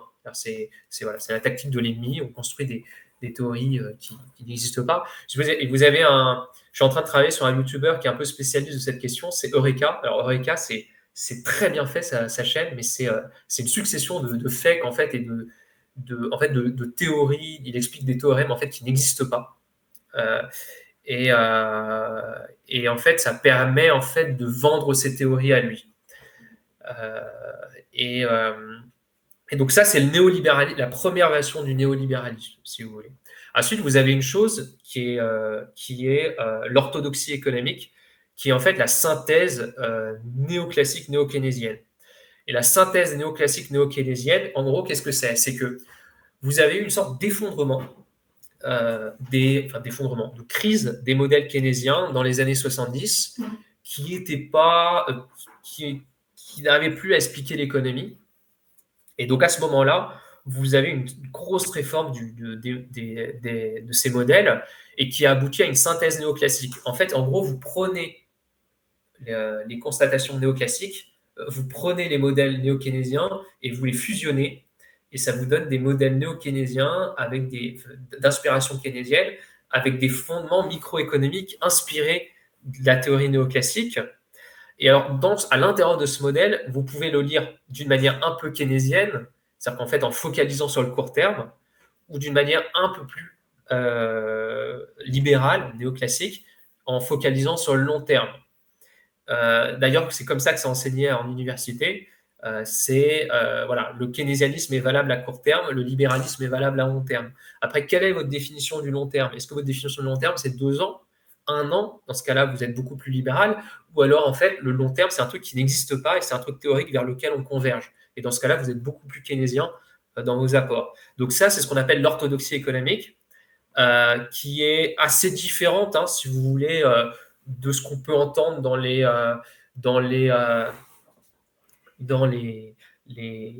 conférences sur le néolibéralisme et tout. Le néolibéralisme, c'est vraiment un truc fictif, au sens où on l'entend aujourd'hui. Alors après, vous aviez quand même des théories néolibérales, par exemple Milton Friedman, sur le lien masse monétaire, inflation. Ça, c'est beaucoup plus. Par exemple, la recommandation de Friedman dans la conduction des politiques monétaires, ça a été tranché. C'est pas une bonne recommandation. En gros, Friedman, il voulait que vous fixiez le stock de monnaie à 4%, par exemple, une évolution de 5% par an pour contrôler l'inflation. Ça a été une méthode qui a été mise en place par certaines banques centrales et qui, en fait, s'est révélée complètement à côté de la plaque parce que vous contrôlez, premièrement, le lien masse monétaire-inflation. Il existe, mais il est complètement instable. Donc, en fait, vous ne pouvez pas bâtir une politique sur une relation aussi instable. Deuxièmement, vous ne contrôlez pas la masse monétaire. Donc, en fait, vous allez essayer de contrôler l'inflation via une variable que vous ne contrôlez pas et dont l'effet sur la variable cible est complètement erratique. En fait, c'est complètement infaisable. Et donc, du coup, Maintenant, les banques centrales utilisent un régime d'intervention qui est complètement différent du système de Milton Friedman, et que Milton Friedman était complètement opposé à ce nouveau système qui s'appelle la cible d'inflation. Donc en fait, vous utilisez les taux d'intérêt pour contrôler l'inflation. Donc c'est un raisonnement différent qui s'inspire un peu de ce modèle néoclassique, néo-keynésien que j'ai décrit. Mais voilà, je pense qu'il faut vraiment faire la différence entre l'orthodoxie économique et le néolibéralisme tel que fantasmé par les cercles de gauche qui ont besoin de se construire un ennemi. Bon, je pense que les gens seront très contents d'avoir eu, disons, un élargissement à la culture économique à partir de ces questions d'actualité. Alors, il n'y a plus trop de questions sur le Discord. En revanche, ce que je vous propose, c'est de passer à la partie synthèse, peut-être de faire un peu de prospective ou de résumer, disons, ce qu'il fallait retenir de cette revue de presse, pour laisser peut-être les gens un dernier instant de questions-réponses le temps qu'ils les formulent, si ça vous va.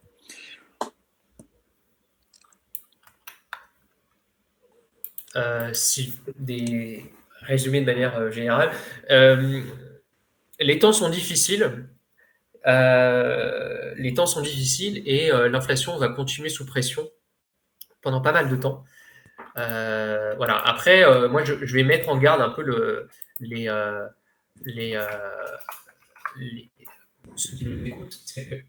En ces temps-là de difficultés économiques, vous avez beaucoup forcément de gens qui vont être complètement catastrophiques sur, sur une hyperinflation, sur une explosion des prix à la hausse. Donc faites attention un peu à ce que vous écoutez, parce que je pense que la situation est assez grave comme ça pour ne pas en rajouter.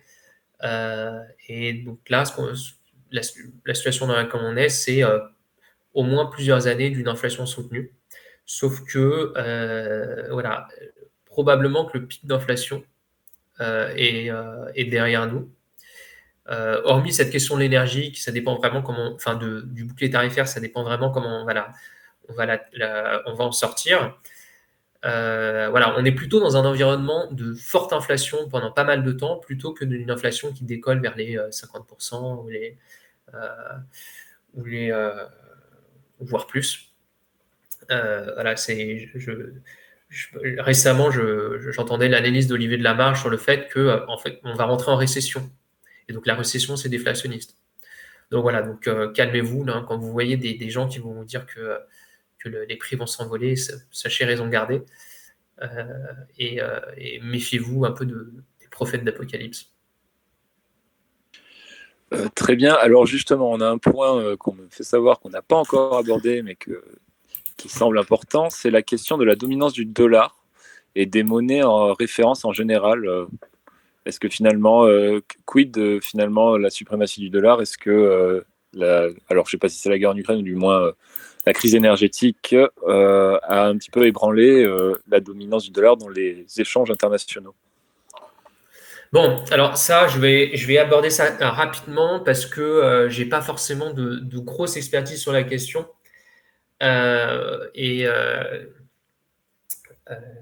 Le problème, si vous voulez, je crois qu'il y a un lien. Il y a un lien. Est-ce que tu peux l'ouvrir? Oui, normalement, il y a une coupure. Ouais. Alors, le souci, c'est que vous avez une tendance de long terme de réduction de la place du dollar dans les échanges, dans les réserves de banque centrale. Et dans les échanges internationaux, notamment par exemple maintenant vous avez tout ce qui est par exemple minerai de fer. Maintenant c'est plus Chicago qui est relevant, c'est-à-dire maintenant c'est les bourses chinoises à Dalian et ils sont cotés en yuan. La tonne de fer, parce que les deux gros producteurs c'est le Brésil et l'Australie, et ils ont comme référence les prix de Dalian, et finalement le marché de Chicago c'est un peu un suiveur par rapport au marché chinois. Donc forcément, vous avez une perte de place du dollar dans les échanges, qui est une tendance de long terme. Alors par contre, à court terme, c'est un peu plus compliqué parce qu'en ce moment, vous avez une hausse des taux d'intérêt Et forcément, ça a créé une sorte de refuge vers le dollar. Et le dollar est à un niveau assez élevé par rapport. Vous avez le dollar index, qui est on va dire, une sorte de taux de change pondéré du dollar face à pas mal de monnaies. Et le dollar index, il est plutôt sur un niveau assez élevé. Attendez, je vais juste me reprendre le graphique là sous les yeux. Mais vous avez une hausse à peu près de 30% en quelques années de la valeur du dollar. On est au plus haut depuis. Attendez, je fais juste défiler mon. Ah, voilà. On est au plus haut depuis 2002, vous voyez. Donc en fait, vous avez un renforcement de la valeur du dollar qui tend à faire que c'est encore un actif attractif et qu'il a tendance à se renforcer notamment dans les réserves de banque centrale.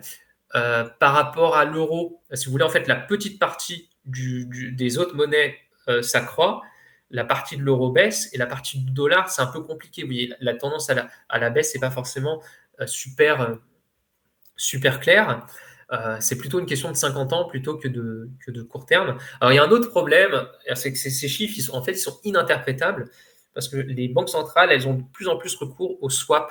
En gros, c'est des échanges de monnaie. Genre, par exemple, la Banque centrale du Brésil, on est un peu des psychopathes du swap.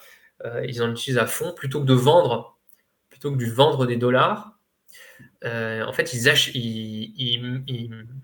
vendent des swaps et c'est la même chose. C'est comme s'ils vendaient un dollar. Et donc finalement, la question, c'est que en tenant compte de ce volume de swap, les positions en dollars des banques centrales sont parfois largement différentes de ce qui est déclaré. Parce que les swaps, c'est un peu obscur, il n'y a pas de reporting. Donc c'est très difficile de savoir exactement à l'instant T quelle est la tendance du dollar dans les échanges internationaux. Mais vous êtes clairement, logiquement, dans une baisse de cette part avec la hausse du yuan. Et par contre, vous avez le projet, j'ai entendu plusieurs fois, j'ai entendu beaucoup.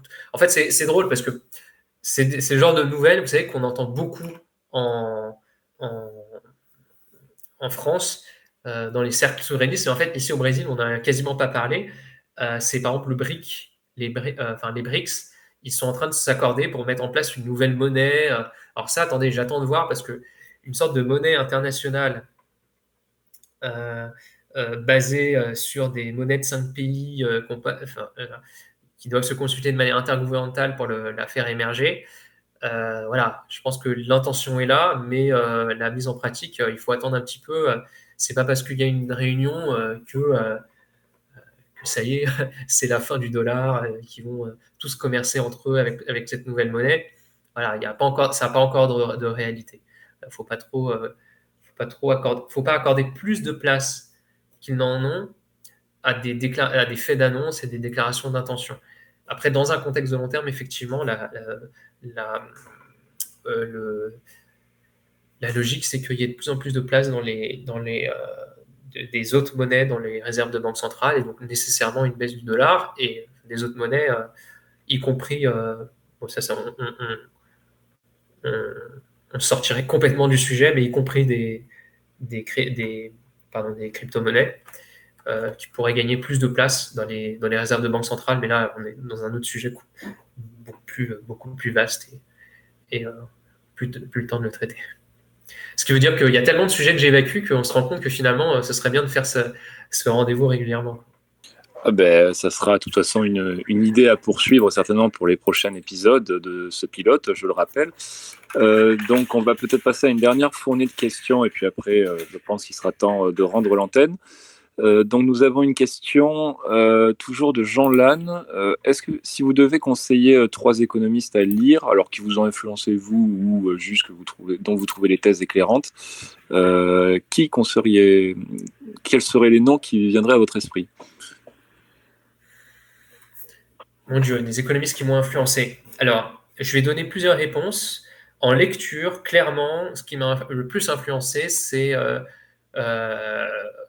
dans ma vision de la mondialisation et du libre-échange, des privatisations, c'est Joseph Stiglitz. Vous voyez, enfin, on dit, ouais, je suis un libéral, mais quand même, enfin, je pense que celui qui m'a le plus influencé, c'est Joseph Stiglitz, qui n'est pas spécialement un néolibéral. En fait, il a écrit plusieurs livres, dont un sur l'euro, où j'ai trouvé une grosse daube. Mais il a écrit un livre qui est La Grande Désillusion, qui critique en fait la religion du libre-échange et la religion de la privatisation.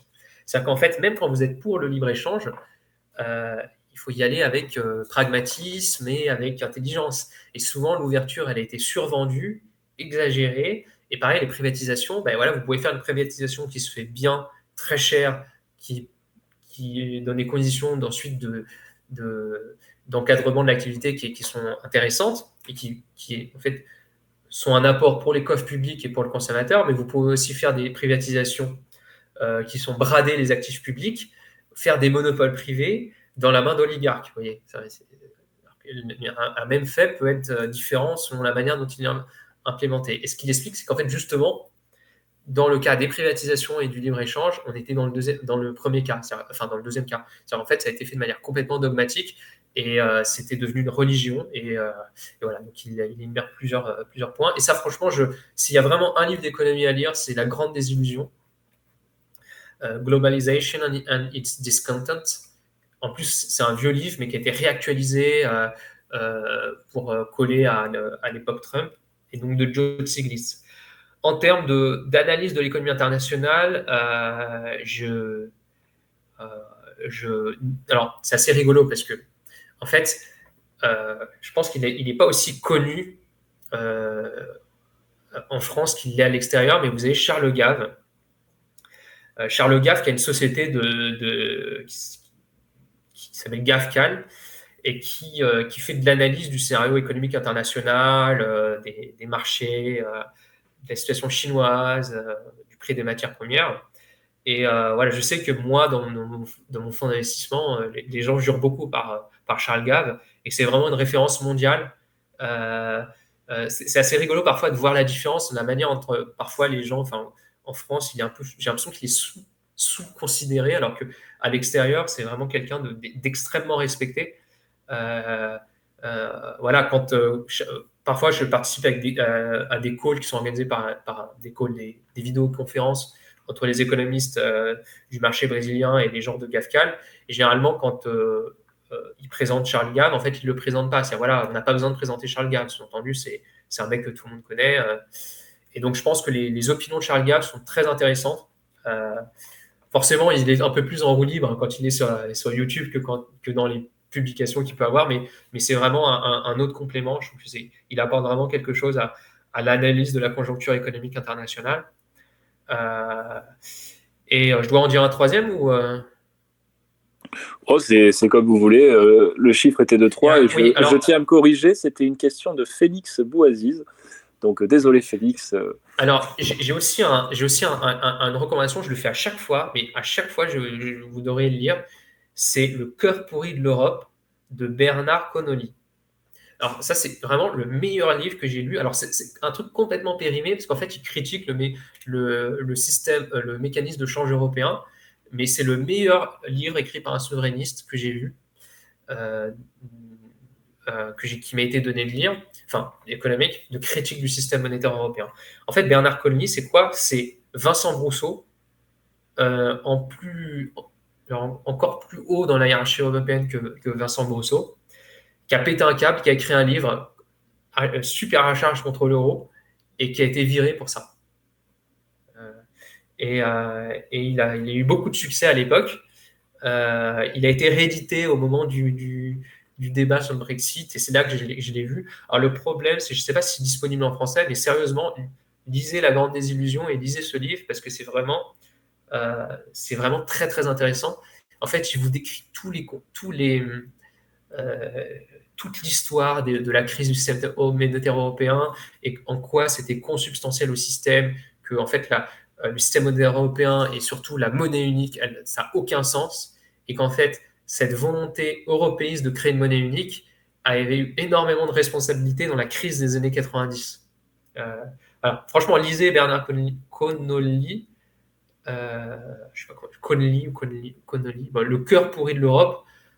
C'est un pavé, hein, mais ça vaut vraiment le coup. Alors, je ne sais pas s'il est disponible en français, encore assez facile à trouver, mais franchement, ça vaut le coup de le lire. Très bien. Alors juste une petite question vraiment personnelle. Que pensez-vous puisqu'on en est à recommander des livres, que pensez-vous, et que vous avez parlé également de la chaîne Eureka, que pensez-vous de Swimming with Sharks, si vous l'avez lu? Pardon?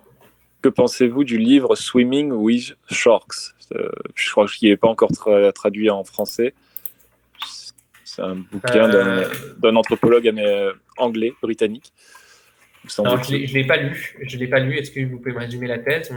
Alors, c'est un anthropologue britannique qui a suivi, qui a interrogé les gens de la City de Londres suite à la crise des subprimes pour voir si le secteur, la City était elle-même consciente qu'il y aurait une crise. Ou est-ce que finalement on pouvait voir si le secteur lui-même était conscient et entre guillemets, qu'il allait rencontrer une crise majeure. Et à partir de là, en fait, c'est un anthropologue qui a essayé de faire une cartographie du monde de la finance parce que finalement, au sein de ce monde-là, il avait remarqué que tout le monde était assez compartimenté dans des secteurs très précis, admettons fusion-acquisition, experts en inflation, mais que très peu se parlaient entre eux.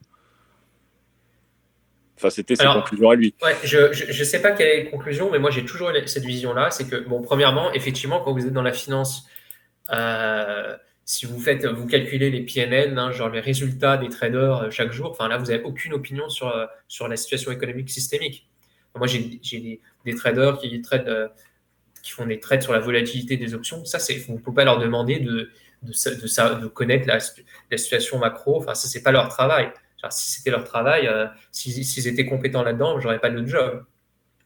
Après, au sein des économistes, au sein des mecs de la régulation qui avaient une vision plus systémique, au sein des stratégistes, stratégie, c'est un peu le mot qu'on utilise parfois pour les macroéconomistes dans les fonds d'investissement. D'ailleurs, c'est mon vrai titre, en fait, c'est chef de la stratégie. Je pense qu'il y en a beaucoup plus qu'on ne le pensait qui étaient au courant. Alors, il y a une certaine intoxication au consensus, c'est toujours difficile. C'est pour ça qu'en fait, on doit toujours aller regarder quand on est économiste, on doit toujours regarder aux marges. Enfin, genre, moi, j'écoute toujours des gens même qui ne sont pas du tout de mon camp. Je me suis beaucoup intéressé par rapport à la théorie moderne. Bon, je ne suis pas du tout d'accord, mais je me suis beaucoup intéressé à ça, j'ai lu leurs écrits. Enfin, il faut toujours s'intéresser aux marges pour éviter de s'intoxiquer au consensus.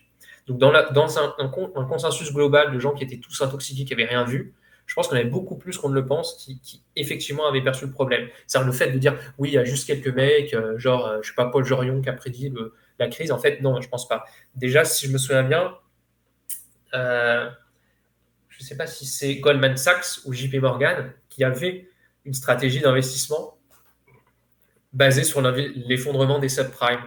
Et en fait, ils ont spéculé contre leurs propres clients, par exemple. Et donc, c'est-à-dire qu'il y a une des principales banques qui savait que ça allait se passer. Vous voyez, donc déjà, la thèse de personne ne savait, déjà, on prend un sacré coup. Ensuite, vous avez plein de petits fonds qui avaient fait plein de fonds qui avaient fait de l'argent sur cette spéculation. Notamment, vous avez le film The Big Short qui vaut la peine d'être vu, hein, qui résume très très bien cette idée. Vous avez notamment Sion Capital avec Michael Burry. Vous avez donc plein de petits investisseurs qui ont compris et de petits fonds financiers qui avaient compris et donc du coup qui étaient short sur le marché immobilier. Et vous avez aussi toute une troisième catégorie, et là où appartenait. Alors, je n'ai pas les chiffres en tête et je ne me rappelle pas exactement les raisons, mais c'est ce que j'avais compris. En fait, là, à l'époque où Olivier Delamarche a commencé à être sur BFM Business, il était dans un fonds qui s'appelle Platinum Placement. Et en fait, Platinum Placement, vous voyez leur performance sur Internet des années de crise, en fait, ils sont en ligne droite. C'est-à-dire qu'en gros, ils ne gagnent pas d'argent spécialement, mais ils n'en perdent pas. Et, alors que tout le monde s'est effondré. Alors théoriquement, ils devraient être il devrait être plus bactère. Et en fait, c'est ce que j'avais compris, c'est que Olivier Delamarche avait identifié plus ou moins des crises, mais comme en fait shorter le marché, je ne sais pas, hein, faudrait peut-être qu'il n'est jamais vraiment revenu sur cette expérience, en tout cas pas dans les vidéos récentes. Ça implique des trucs un peu plus contraignants. En fait, ils se sont retirés du marché, et comme ils se sont retirés du marché en anticipation d'une crise, forcément, en fait, leur performance, elle était largement meilleure que tout le monde. Eux, en fait, tout le monde s'est effondré et pas eux. Donc, vous voyez, il y a probablement beaucoup de petits gérants, un peu comme Olivier de la Marche, qui avaient vu le truc venir. Donc, si vous mettez les fonds d'investissement des gérants plus petits chez des indépendants et des grandes banques d'investissement, je pense qu'il y avait beaucoup plus de gens qu'on ne le pense qui étaient au courant et qui se sont fait de beurre sur cette chose-là, sur la crise des subprimes. Est-ce que ça répond à la question? Très bien. Oui, si vous voulez, je vous enverrai le lien du livre. Et je m'excuse auprès des auditeurs pour avoir un petit peu accaparé notre invité pour une question personnelle. Je propose donc une dernière question qui est en plus une question un peu de prospective, donc je pense qu'en termes de conclusion, elle s'y est très bien. Donc nous avons la dernière question. Comment voyez-vous le paysage économique mondial dans 10 ans? Quelle place tiendra l'Europe au sein de ce dernier? Et enfin, est-ce que la Chine sera devenue la première puissance économique mondiale, si elle ne l'est déjà?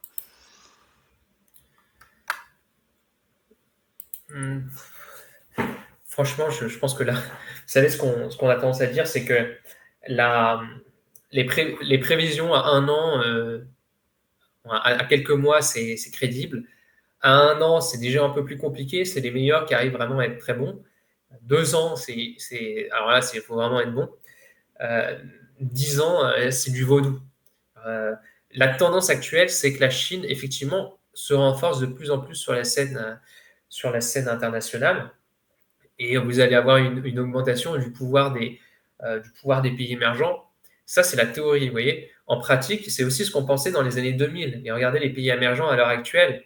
Bon, là, il y a la crise avec la Russie qui rebat un peu les cartes pour les producteurs de matières premières.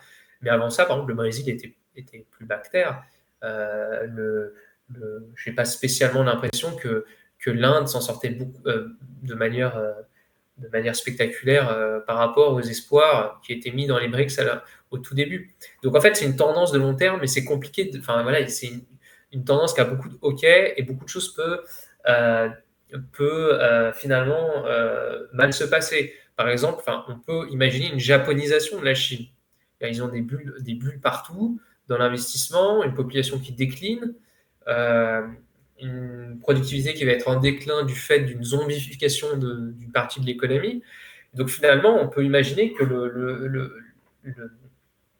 l'apogée de la Chine, c'est maintenant, et que finalement, ils vont aller dans un lent déclin, une sorte de japonification. C'est pas impossible d'imaginer ce genre de situation.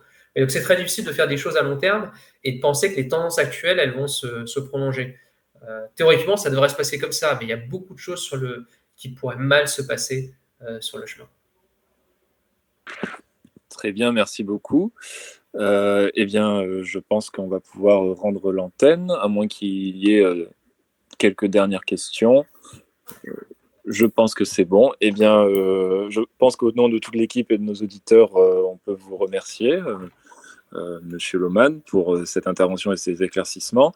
J'en profite aussi pour remercier l'équipe qui rend ça techniquement possible. Et enfin, j'invite nos auditeurs, puisque cette émission est un pilote et puisque, comme l'a dit Monsieur Lohmann, il y aurait certainement plein d'autres sujets à aborder relatifs à des questions d'économie. Si ce format vous a plu, n'hésitez pas à faire des retours en aimant le contenu ou en proposant en écrivant des commentaires. N'hésitez pas à faire des propositions sur, par exemple, le titre de l'émission et ou voir à suggérer des invités, puisque, par exemple, Monsieur Olivier de la Marche, qui a été évoqué lors de cet entretien, pourrait très bien être un de nos invités aux côtés de Monsieur Lohmann. Je vous laisse peut-être le mot de la fin. Écoutez, merci pour l'invitation. Je ne sais pas avec quelle fréquence on pourra se réunir. Enfin, je suis toujours disponible. Alors, je suis toujours disponible pour le Cercle Aristote, parce que le Cercle Aristote, c'est les premiers qui m'ont donné la parole, si vous voulez. Moi, j'avais déjà une certaine réputation professionnelle, enfin, certaine, entre guillemets, parce que je suis quand même assez jeune, en tant qu'analyste. Mais j'avais aucun contact en France, aucun contact dans les médias, même si ici au Brésil, je parlais avec les médias presque de manière hebdomadaire, voire plus. Mais j'avais aucun contact. C'est le Cercle Aristote qui m'a permis de m'exprimer le premier. Donc voilà, je suis toujours disponible pour vous. Après, voilà, à combiner avec mon agenda professionnel qui n'est pas forcément toujours très simple. Mais voilà, donc moi je suis partant. Après, on va voir un peu ce que les gens en ont pensé. On adaptera un peu la formule. mais peut-être un peu plus de place aux questions-réponses. C'est vrai qu'en ce moment, les gens ont beaucoup de doutes. Voilà, plutôt que moi apporter mes idées, mon exposé, peut-être faire une grosse place aux questions-réponses. Là, un peu, voilà. Donc en tout cas, c'était un plaisir et à la prochaine. Chers camarades, si tu veux plus de contenu, de réinformation, d'éducation populaire et de formation intellectuelle, n'hésite pas à faire un don sur notre page Tipeee.